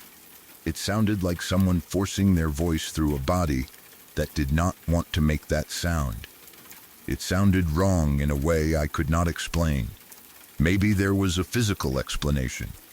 Maybe the woman was sick, exhausted, emotionally overwhelmed, or in a state of panic. Maybe she was using a voice she had seen other people use in church settings. Maybe she was responding to the intense prayer around her. Maybe the fear in the room made every sound seem worse than it really was. I can understand all of that now. But in that moment, I did not think about any explanation. I just ran. I did not wait for my mother to finish. I did not ask what was happening. I did not stay long enough to hear anything else. I turned around and ran away from the doorway as fast as I could. I remember feeling my heart race. I remember the panic in my chest. I remember not wanting to look back because I was scared the woman would somehow be behind me, still staring, still speaking in that voice. I was a child, and I had walked into a situation I did not understand. I had expected to find my mother praying for someone sick. Instead, I found a woman on her knees, my mother with her hand on the woman's head, and an expression so angry that it made me feel unsafe just standing there. For a long time afterward, I could not stop thinking about it. I replayed the woman's face in my head. I replayed her eyes. I replayed the sound of her voice. The part I remembered most was the way she looked at me when I called my mother's name. It felt like I had interrupted something. It felt like I had walked into the middle of something that was not meant for me to see. I did not know whether to tell anyone. I knew my mother had been praying. I knew she believed what she was doing was helping the woman. I also knew that if I asked too many questions, I might get an answer I did not want to hear. Children can be very good at sensing when adults are dealing with something serious. Even if nobody explains it, you can feel it in the way they speak, the way they look at each other, the way a room goes quiet. After that, I became more aware of the times my mother prayed for people. There were other occasions when I saw her doing something similar. I do not remember every detail as clearly as I remember that first moment. Some were less frightening, some were just people crying while my mother prayed. Some involved adults speaking in serious voices, holding hands, or standing around someone who was upset. But every time, I remembered the woman at the doorway. I remembered that voice. I remembered how quickly my body told me to leave. As I got older, I began to question things more. I became more interested in science. I became less religious. I started looking for explanations that did not depend on demons, spirits, or supernatural forces. I learned that people can behave in intense ways under stress. They can dissociate. They can enter altered emotional states. They can speak differently when they are panicked, angry, traumatized, sick, or surrounded by people expecting a certain kind of response. They can react to suggestion without realizing it. They can say things they do not remember later. They can use voices or expressions that feel completely unlike their normal selves. I understand that now. I also understand that religious settings can be powerful.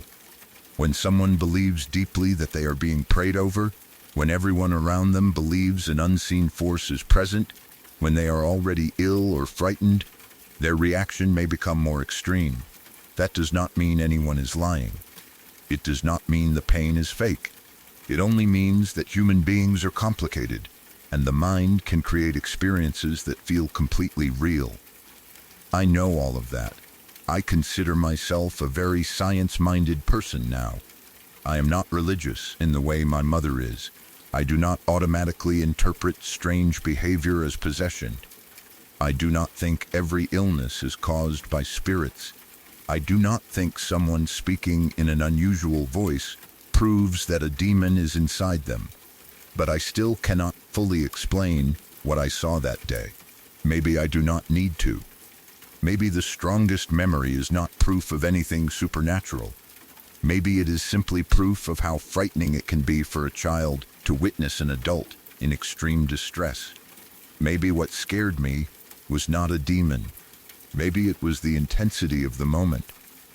The woman's posture, my mother's serious voice, the tension at the doorway, the feeling that the adults understood something I did not, the sudden anger when I spoke, the strange voice.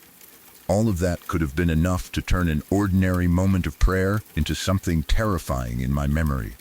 But even with those explanations, I still remember it differently from any other childhood memory. I remember walking toward that house without fear. I remember seeing my mother through the doorway. I remember thinking I would just call her name. Then I remember the woman looking up.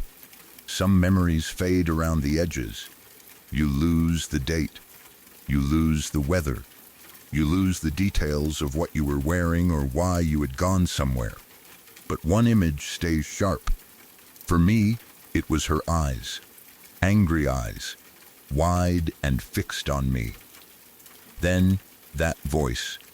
I do not remember the sentence, but I remember the sound of it. I remember the way it seemed to come from somewhere deeper than a normal person's throat. I remember the cold fear in my body. I remember running without thinking. I have wondered whether my mother noticed me leave. I have wondered whether she knew I was frightened. I have wondered what happened after I ran away. Did the woman calm down? Did the prayer end? Did people in the room say that something had left her? Did the woman remember what she said to me? I do not know. Maybe my mother explained it later. Maybe she did not. Maybe I was too afraid to ask. There are parts of childhood that remain incomplete because adults move on from things that children carry for years. I do not blame my mother. She believed she was helping people. She believed prayer could bring comfort and relief.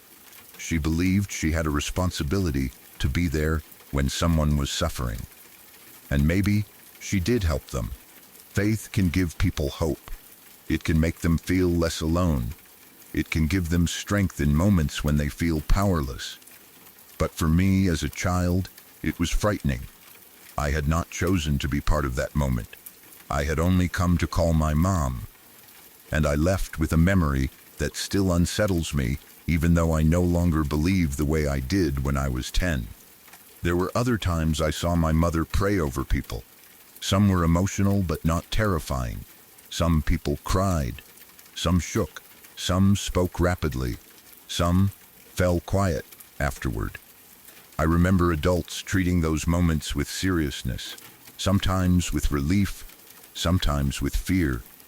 But that first experience stayed separate from the others.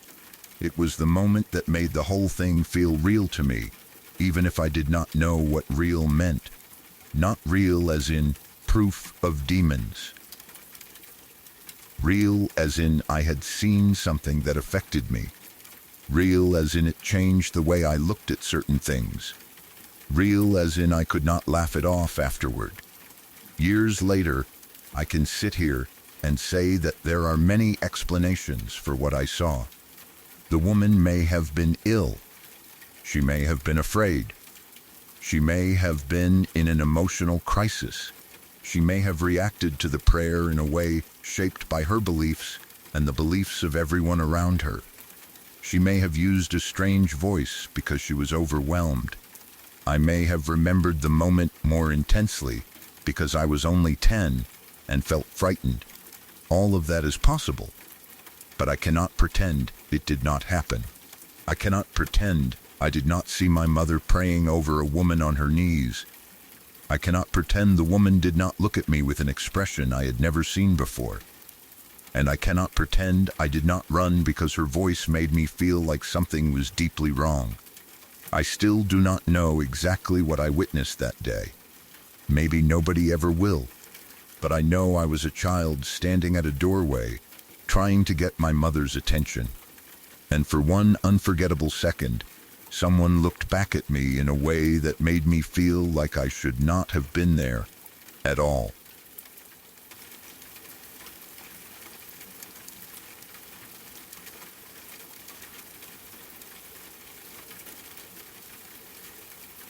A couple of weeks before my grandma passed away, I could not shake the feeling that I needed to see her.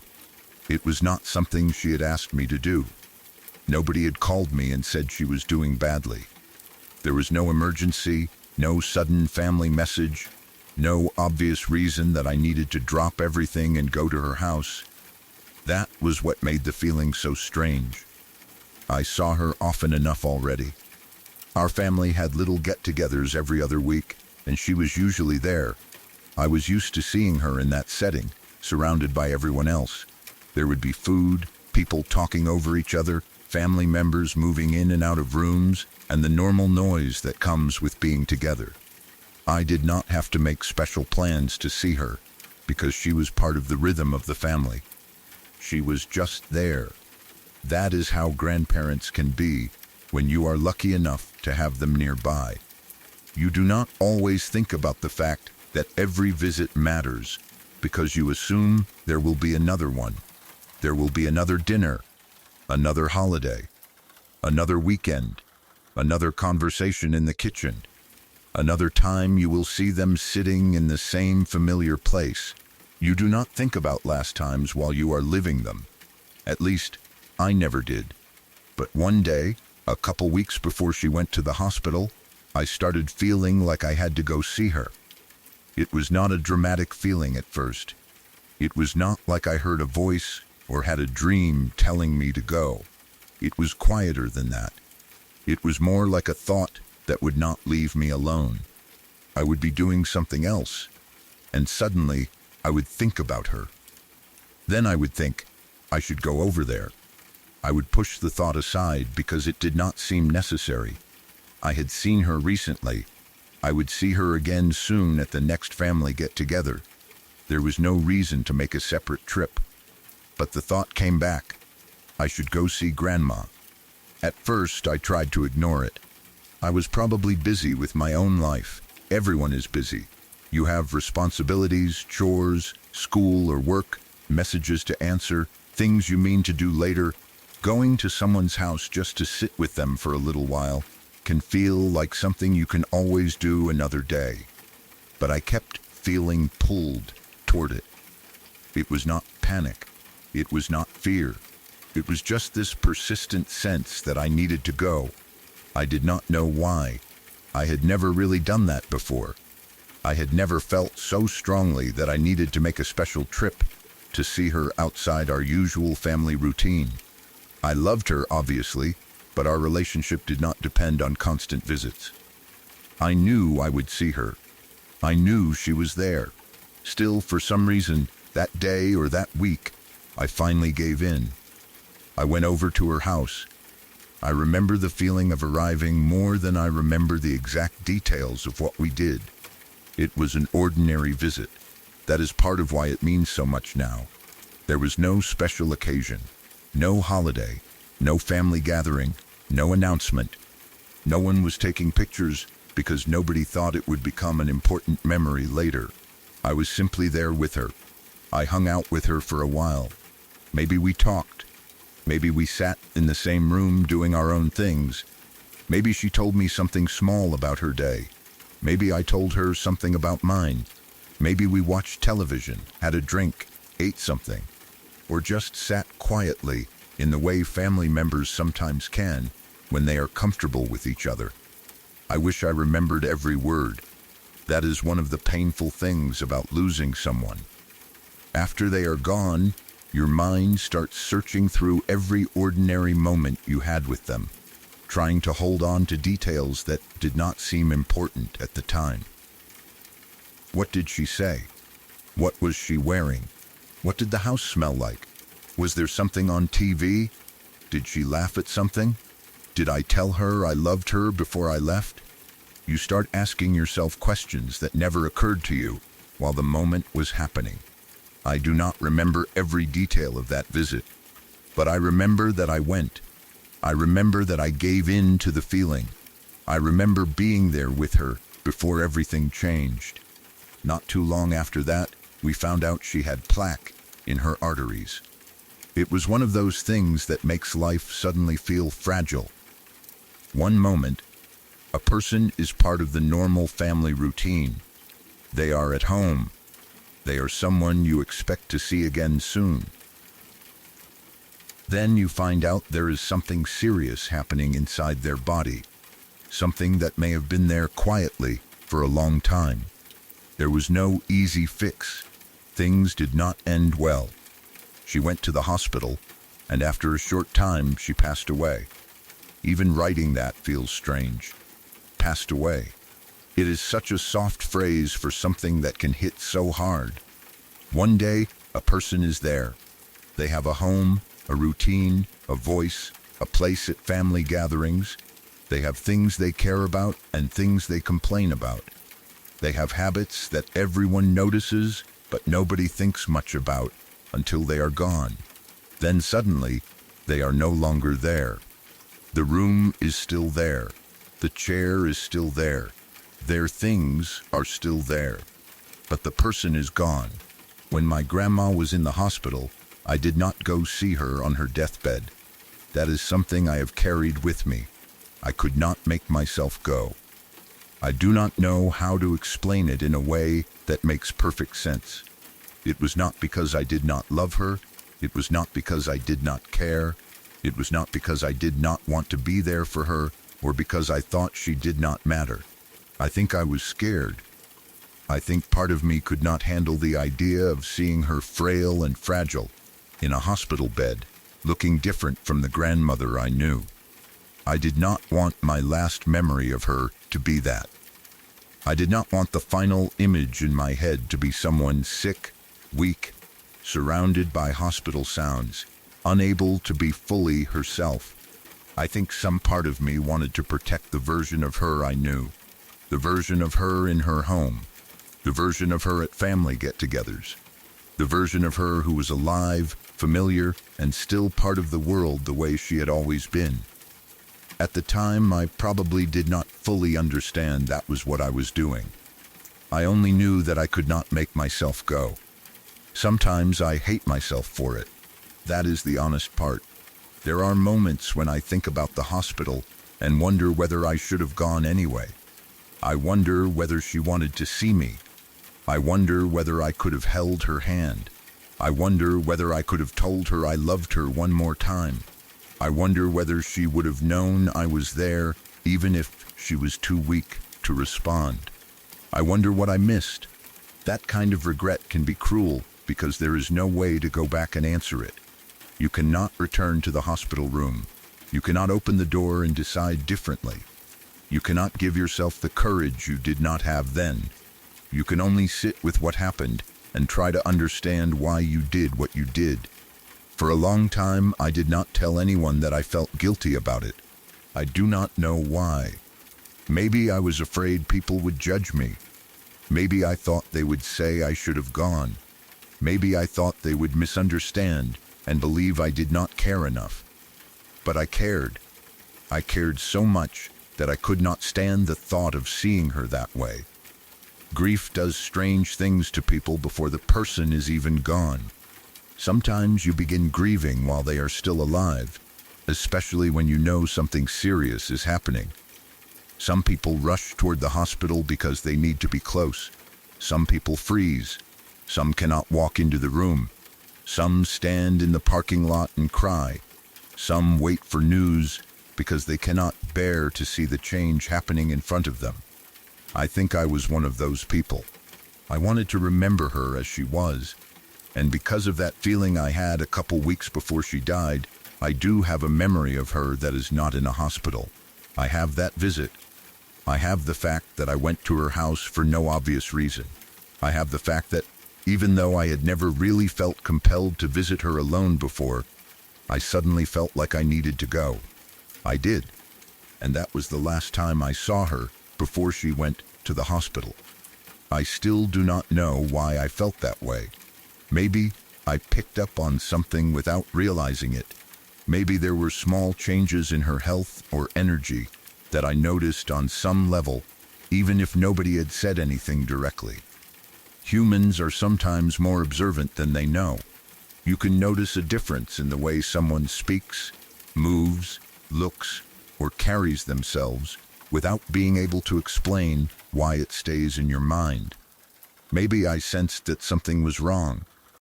Maybe I simply missed her more than usual.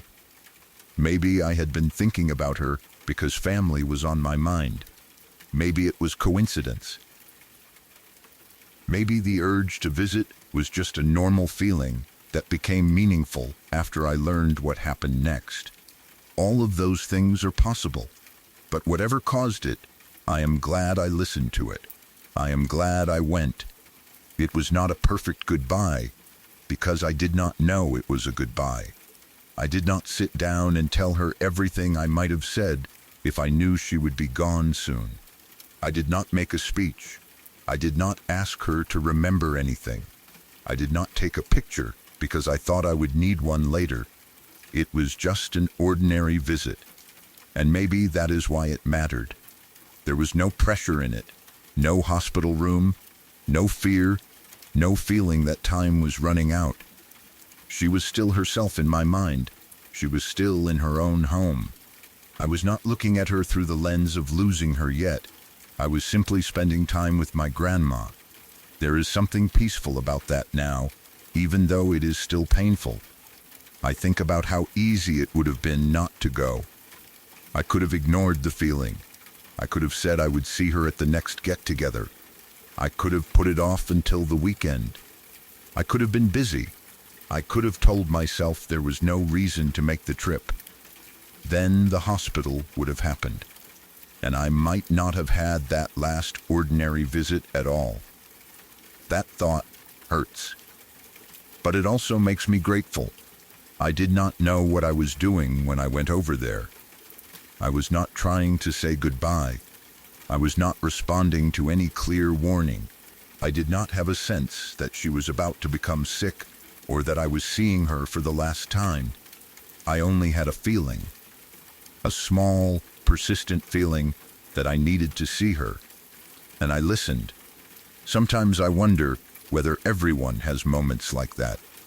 Maybe there are people who feel a pull toward someone they love shortly before something changes. Maybe it is instinct. Maybe it is memory. Maybe it is coincidence. Maybe it is the mind creating meaning after the fact, because grief makes us search for signs that our connection mattered. I do not know. I do not think I need to know. The important part is that I went. The important part is that I saw her alive, in her own space, before the hospital, before the illness became the main thing people talked about, before the family had to start making decisions and waiting for updates. I saw her as my grandma, not as a patient, not as someone fragile in a hospital bed, not as a person everyone was quietly preparing to lose, just my grandma. That is the memory I return to when I think about her. Not the fact that I could not bring myself to visit her in the hospital. Not the guilt. Not the things I wish I had said. I try to return to that earlier visit instead. I try to remember that I did show up. Maybe it was not at the end, but it was before the end. I was there because something in me told me to go. I sat with her.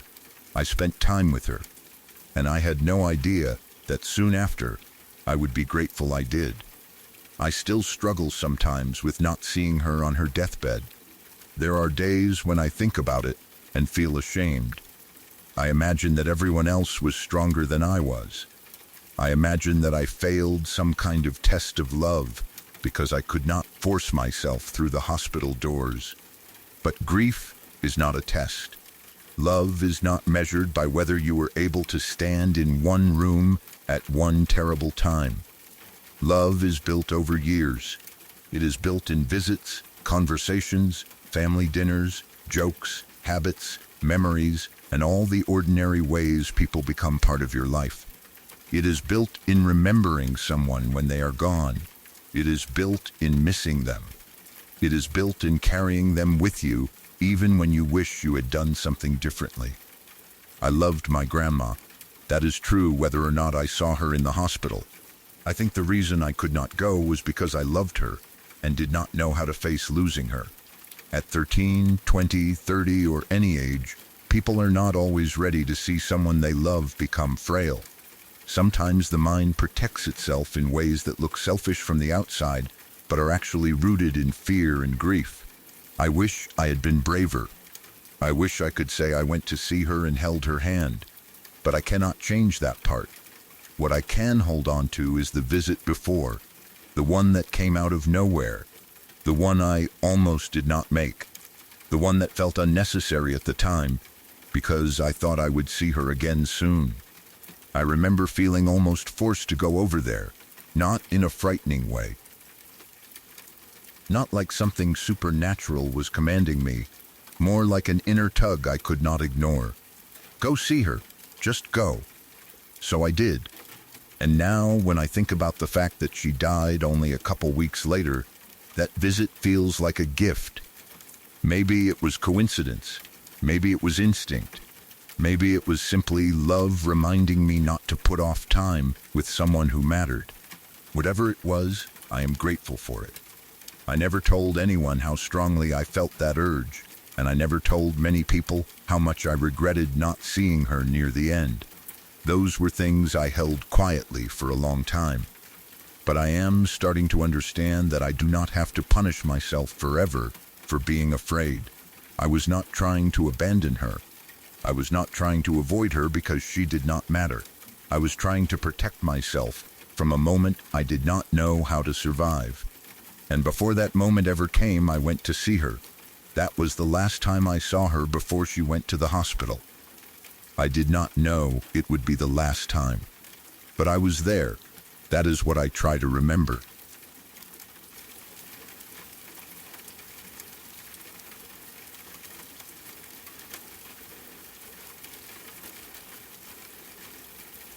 I was getting ready for bed one night when I heard a ringtone coming from my closet. At first I did not question it. It was one of those sounds that seems normal for about half a second. A phone rings somewhere in the house. Someone's alarm goes off. A device starts playing a sound by itself. You hear it, and your brain automatically starts trying to place where it is coming from. But the ringtone did not sound like it was coming from the hallway. It did not sound like it was coming from downstairs. It sounded like it was coming from inside my closet. That changed things quickly. I stood there in my room and listened. The ringtone went off again. It was not faint. It was clear enough that I could tell it was very close. The sound seemed muffled slightly, as if it was behind clothes, boxes, or a closed door, but it was absolutely coming from the direction of the closet. My first thought was that someone had left a phone in there. That would have been the normal answer. Maybe a guest had stayed before and left their phone in a coat pocket. Maybe an old phone had somehow ended up in a box. Maybe I had put something away and forgotten about it. But almost immediately, that explanation started to feel less likely. I knew my closet well enough. There was no reason for a phone to be in there. And it was late. The house was quiet. The kind of quiet where a ringtone becomes much louder than it should be, especially when it is coming from a place where you do not expect anyone to be. Then my thoughts went somewhere else. What if someone was in there? That sounds ridiculous when I say it now, but it did not feel ridiculous at the time. At night, your room does not feel like your room in the same way it does during the day. Familiar furniture becomes shapes. Open closet doors become dark spaces. Every noise seems more intentional. I did not know whether the closet door was fully closed, partly open, or just sitting there in the darkness looking normal. I only knew that I heard a ringtone from inside it, and I was not about to walk over unarmed and casually ask whether someone was hiding among my clothes. So I grabbed the nearest thing that felt heavy enough to use as protection. A crystal skull. Yes, a crystal skull. It was heavy. It had weight to it. It was not some tiny decorative thing that would break the second it hit anything. It was one of those objects that looks like a harmless piece of unusual decor until you pick it up and realize it could do real damage if you swung it hard enough. I picked it up and held it like I was ready to bash an intruder in the head. There is something deeply embarrassing about that image now. Me, standing in my bedroom late at night, gripping a crystal skull and preparing to fight whoever I thought was hiding in my closet. But in the moment, I was serious. I was scared. The ringtone went off again. I stared at the closet. I remember thinking, this is either going to be extremely stupid or extremely bad. I walked toward the door. Slowly, every part of me wanted to open it quickly and get it over with, but another part wanted to avoid opening it at all. I stood there for a few seconds, crystal skull in hand, listening for movement. Nothing. No breathing. No footsteps. No clothes shifting. No one whispering. Just the ringtone.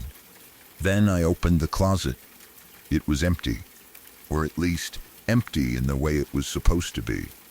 There were clothes, boxes, normal clutter, the same things that had been there before. No person crouched behind a jacket, no stranger pressed against the wall, no glowing phone hidden among the shelves. I stood there looking into it, still holding the crystal skull like an idiot. Then the ringtone sounded again, and this time I realized it was not actually coming from the closet. It was coming through the vent. The guest bedroom had a guest staying in it, and their phone was ringing in the other room. The sound was carrying through the vents in a way that made it seem much closer than it was. The air ducts had turned an ordinary ringtone into the sound of someone's phone vibrating inside my closet. Once I understood that, the whole situation became funny. I had been ready to defend myself with a crystal skull because someone in the guest room was getting a phone call. I remember feeling stupid, but also relieved. That is the best kind of creepy moment, really, the kind that ends with an explanation. You get scared, your imagination runs too far, and then you find out the source was something completely harmless. After that, I thought I had learned my lesson. Sounds travel strangely through houses. Vents can make things seem closer than they are. A normal noise can sound unnatural when you are tired and alone in a dark room. I told myself I would remember that the next time something strange happened. But then, about half a year ago, I had another experience that I still cannot explain as easily. It was late. I was in bed and had just laid down. I was tired enough that I did not want to be awake anymore, but not so tired that I was already falling asleep. I remember being fully aware of my room. I knew where I was. I knew what time of night it was, roughly. I knew I was lying in my own bed, in my own house, with the usual things around me. The room was quiet. There were no men in the house.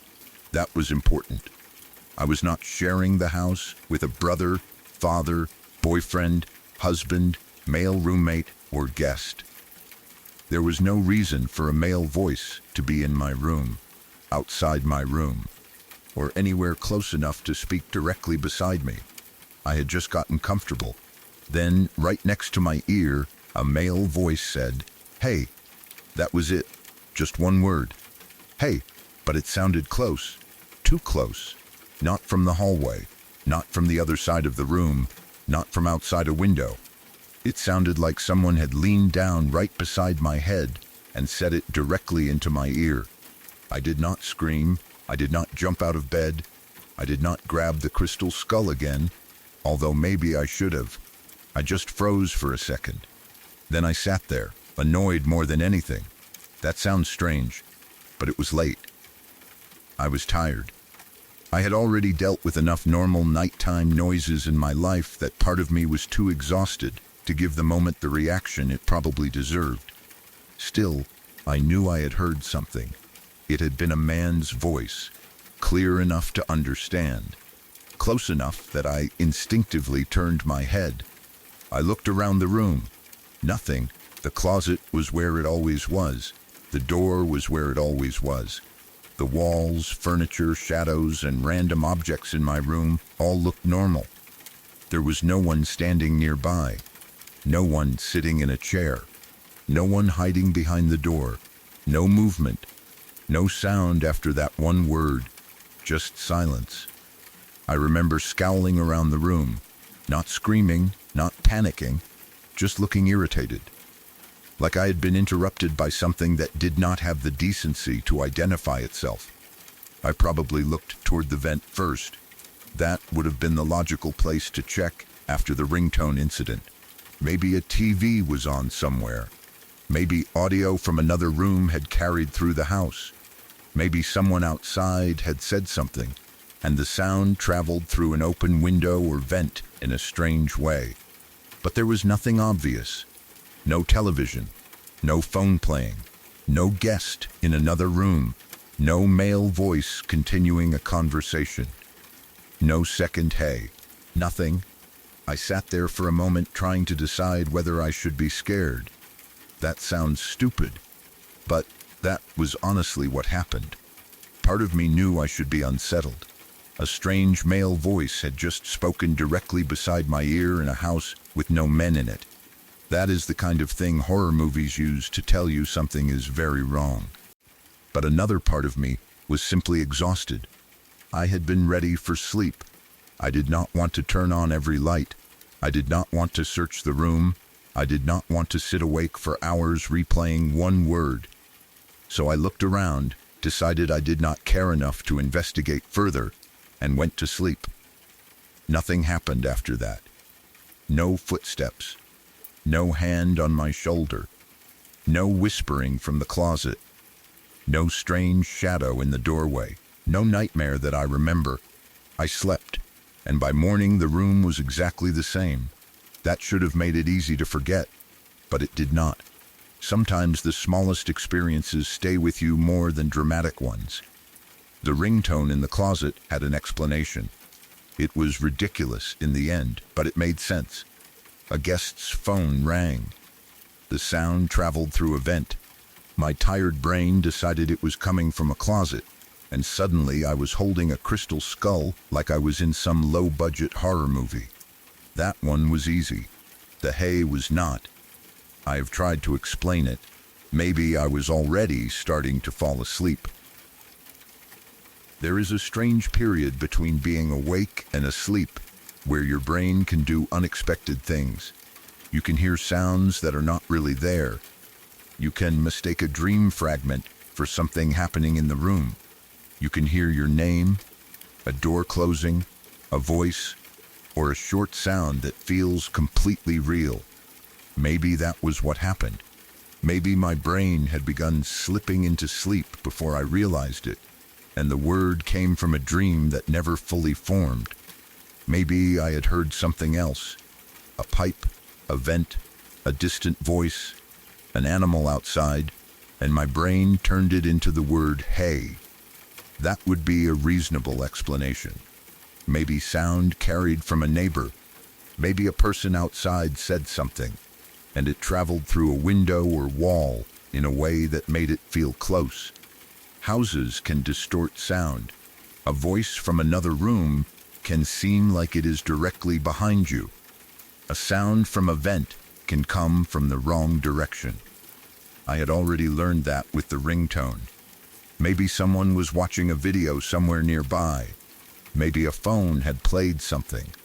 Maybe a television had been on in another room and I had only heard one word. All of that is possible. But the strange thing was the closeness. It did not feel like a sound from outside. It did not feel like a voice traveling through the house. It felt like someone said it right into my ear. That is the part I still think about sometimes when I am lying in bed. Not in a way that keeps me awake every night. I am not terrified of my room. I do not think there is definitely some man standing beside my bed waiting to say hey again. But every now and then, when the house is quiet, I remember it. I remember how tired I was. I remember lying down. I remember the ordinary feeling of getting comfortable before sleep. Then that one simple word, hey. There was no threat in it, no angry tone, no whispering sentence, no warning, no name. It was almost casual. That made it worse in a way. If someone screamed, you would know to be afraid. If someone shouted your name, you would know something was wrong. But hey is normal. It is the kind of thing a person says when they want your attention. It is friendly sometimes, annoyed sometimes, curious sometimes. Hearing it beside your ear when nobody should be there changes it completely. I think what bothered me most was that I could not tell who it was supposed to be. It did not sound like someone I knew. It was male, but not distinct enough that I could say it sounded like a specific person. It was not a voice I could place. It did not feel familiar. There was just a man's voice next to me. Then silence. I did not tell anyone immediately. There was not much to tell, really. I heard someone say, hey, next to my ear. But there was no one there. That is the kind of thing people respond to with a joke or a practical explanation. Maybe they say you were half asleep. Maybe they say it was a dream. Maybe they say the house settled and your brain interpreted it as a voice. They would probably be right. Or maybe not. I still do not know. The first incident made me laugh afterward. I can picture myself standing there, holding that heavy crystal skull, ready to protect myself from a ringtone moving through an air vent. It was a complete false alarm. A harmless sound became terrifying because I misunderstood where it was coming from. That story has an ending. The hey does not. There was no guest bedroom explanation, no phone ringing, no source I could point to the next day and say, oh, that was it. There was only the room, the bed, the silence, and a voice that appeared for 1 second and then stopped. Maybe it was nothing. Maybe it was a normal sleep-related auditory experience. Maybe my brain was shutting down for the night and created a small sound out of nowhere. People hear strange things when they are tired. The mind is capable of making something feel real even when there is no physical source. But the experience still felt real to me. It was real enough that I looked around. Real enough that I was annoyed. Real enough that, even though I went to sleep afterward, I remember it half a year later. I suppose that is the strange thing about living in a house long enough. You learn every normal sound. You learn the refrigerator's hum. You learn the air moving through the vents. You learn how the floorboards sound when someone walks past. You learn which doors stick, which walls creak, and which pipes knock at night. You learn that a ringtone can travel through the vent and sound like someone is hiding in your closet. But sometimes you hear something that does not fit anywhere. A sound that has no obvious source. A single word beside your ear.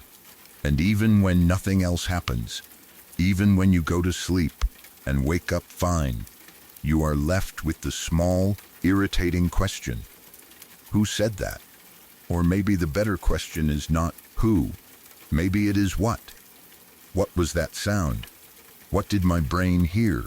What did it turn into? Why did it sound so close? I do not have an answer. I just know that there were no men in the house. I had laid down to sleep, and right next to my ear, someone said, "Hey." I looked around, scowled at the empty room, decided I was too tired to care, and went to sleep. Nothing happened. That is the end of it. But I still do not know where the hey came from.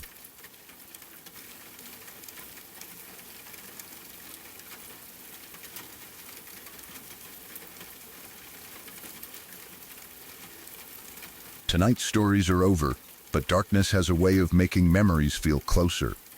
Some people never forgot what they saw. Others never learned what was behind the sound, the voice, or the shape waiting just outside the light.